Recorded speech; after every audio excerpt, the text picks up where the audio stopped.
এবারে হোলিতে দুদিন ছুটি পেয়ে আমরা পৌঁছে গিয়েছিলাম ওড়িশার সম্বলপুরে। সেখানে কিছু সাইট সিন করার পর আমরা পৌঁছে গিয়েছিলাম ডিব্রুগড় নেচার ক্যাম্প। হাওড়া থেকে ঠিক রাত্রি 10:20 সম্বলেশ্বরী এক্সপ্রেস ধরে আমরা পরের দিন সকালবেলা ঠিক 9টার সময় পৌঁছে গেলাম সম্বলেশ্বর জাংশনে। সম্বলেশ্বর স্টেশন থেকে মাত্র 3 কিলোমিটার দূরে অবস্থিত সম্বলেশ্বরী মন্দির। এই সম্বলেশ্বরী মন্দিরে যেতে আমাদের সময় লেগেছিল মাত্র 10 মিনিট মতো। বিশাল একর জায়গা নিয়ে তৈরি এই সম্বলেশ্বরী মন্দির এক কথায় অতুলনীয়। ওখানকার পরিবেশ দেখে আমরা সকলেই ভীষণভাবে মুগ্ধ হয়ে গিয়েছিলাম।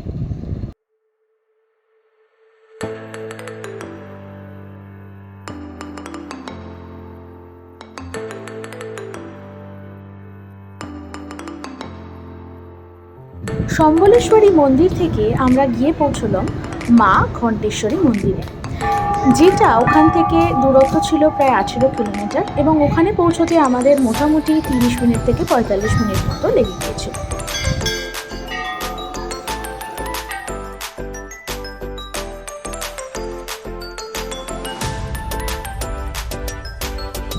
মা ঘণ্টেশ্বরী মন্দির থেকে বেরিয়ে সামনেই রয়েছে একটি খুব সুন্দর ড্যাম। ওখানে যদি কখনো যান তাহলে ড্যামটিতে কিন্তু যেতে একেবারেই ভুলে যাবেন না। দেখুন কি অসাধারণ। ওখান থেকে বেরিয়ে আমরা খেয়ে নিলাম সম্বলপুরি স্পেশাল ফুচকা, যেটা কিনা খুব টেস্টি ছিল। তারপরে আমরা বেরিয়ে পড়লাম ডিব্রুগড়ের উদ্দেশ্যে। মা ঘণ্টেশ্বরী মন্দির থেকে ডিব্রুগড় নেচার ক্যাম্পের দূরত্ব প্রায় 44 কিলোমিটারের কাছাকাছি, যেখানে পৌঁছতে আমাদের লেগে গিয়েছিল মোটামুটি 1 ঘন্টা থেকে 1.5 ঘন্টার মধ্যে সময়।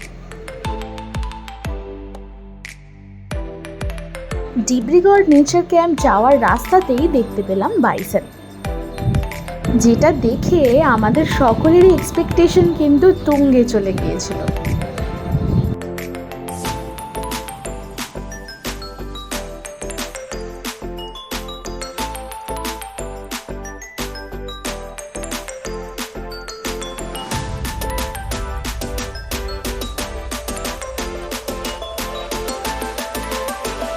নেচার ক্যাম্পের গেটের সামনে গিয়ে দেখি আমাদের জন্য অপেক্ষা করছে এই গাড়িগুলো, যারা আমাদেরকে আমাদের থাকার জায়গা অবধি নিয়ে গিয়ে পৌঁছে দেবে।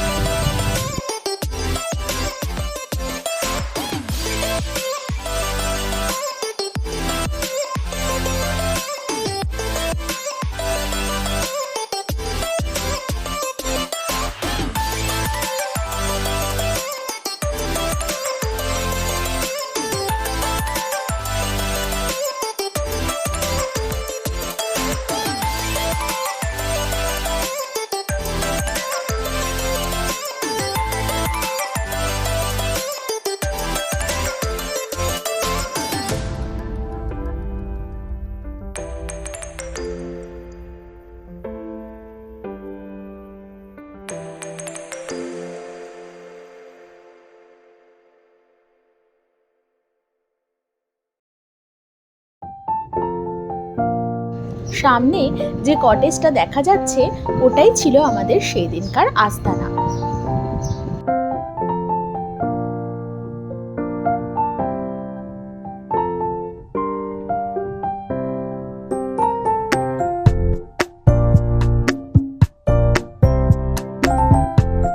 কটেজে পৌঁছে কোনো রকমের লাগেজ রেখে আমরা পৌঁছে গেলাম খাওয়ার জায়গায়। দুপুরের মেনুতে ছিল ভাত, ডাল, আলু সেদ্ধ, মানে সাধারণত আমরা বাঙালিরা দুপুরে যা খেয়ে থাকি তাই। টেস্টের দিক থেকে দেখতে গেলে আমার খাবারগুলো মোটামুটি লেগেছে। আমরা যেহেতু ননভেজ থালি নিয়েছিলাম, তো সেক্ষেত্রে বলতে পারি যে মাছটা ওরা দিয়েছিল সেটা খুব একটা ফ্রেশ আমরা পাইনি। এখানে আরও একটা জিনিস আপনাদের বলে রাখা দরকার, আমাদের এই দুপুরবেলার খাওয়ার, বিকেলবেলার স্ন্যাক্স অর্থাৎ চা এবং পাকোড়া, রাত্রিবেলার ডিনার এবং পরের দিন সকালবেলার ব্রেকফাস্ট সব কিন্তু প্যাকেজের মধ্যে ইনক্লুডেড ছিল। কি প্যাকেজ, কি বৃত্তান্ত সেটি আমি আপনাদের পরে বলছি। খাওয়া দাওয়া শেষ করেই আমরা চলে গেলাম নেচার ক্যাম্পের সামনেই অবস্থিত এই লেকটির সামনে।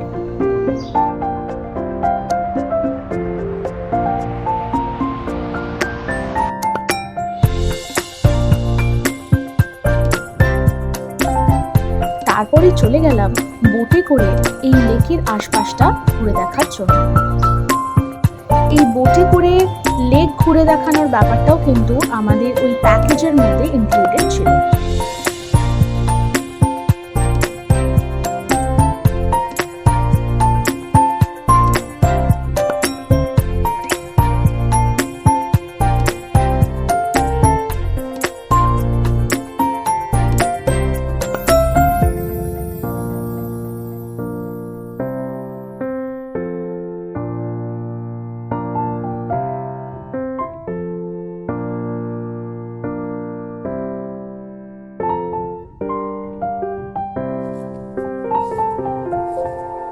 সারাদিন গরম থাকলেও বিকেল নামতে নামতে ওয়েদারটা কিন্তু অসাধারণ হয়ে গিয়েছিল।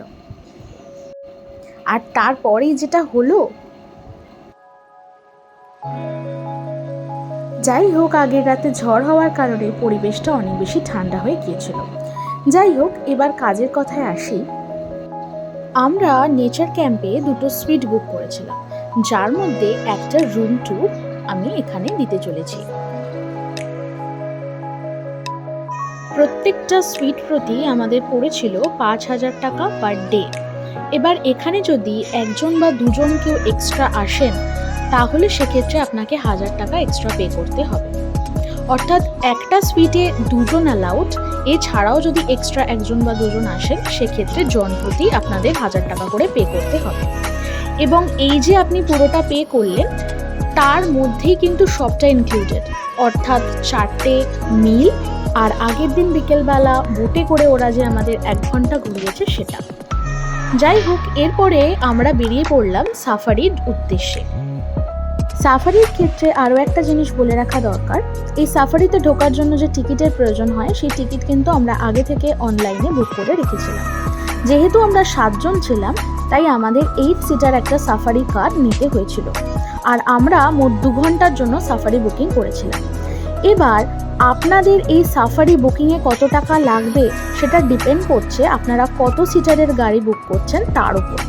মোট কথা 4 সিটারেরও গাড়ি আপনি নিতে পারেন, 8 সিটারেরও গাড়ি আপনি নিতে পারেন, আবার 14 সিটারেরও গাড়ি আপনি নিতে পারেন।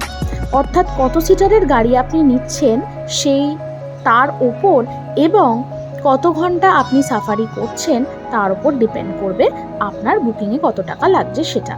আমাদের মোট বুকিংয়ে লেগেছে 3,150 টাকা। যাই হোক, সাফারিতে গিয়ে আমরা একটা অসাধারণ জিনিস দেখেছি, সেটি হচ্ছে এই ময়ূরের পেখম তুলে নাচ, যেটা দেখতে কিন্তু অনবদ্য আমাদের লেগেছে।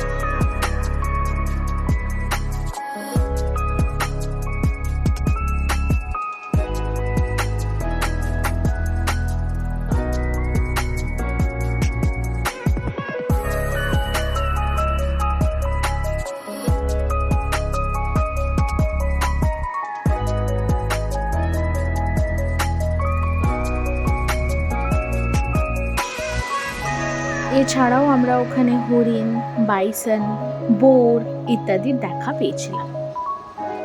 তবে আপনাদের সকলের কাছে আমার একটাই অনুরোধ, যে জঙ্গলে বেড়াতে গেলে জঙ্গলের প্রাণীদের যাতে আপনার কারণে কোনো রকম অসুবিধে না হয়, সেই ব্যাপারে একটু নজর রাখবেন। যাই হোক, আমাদের মোটামুটি এবারের ট্রিপটা কিন্তু অসাধারণ হয়েছে, আর আমি চাইবো আপনারাও এখানে যান, গিয়ে ঘুরে আসুন। আমার মনে হয় আপনাদের সকলেরই খুব ভালো লাগবে। যতটা পেরেছি আমি ইনফরমেশন এই ব্লগটির মধ্যে দেওয়ার চেষ্টা করেছি। এছাড়াও যদি কিছু ইনফরমেশন দরকার হয়, তাহলে আপনারা কমেন্টে সেটা আমাকে জানতে পারেন। ভিডিওটা ভালো লেগে থাকলে লাইক, শেয়ার অ্যান্ড সাবস্ক্রাইব।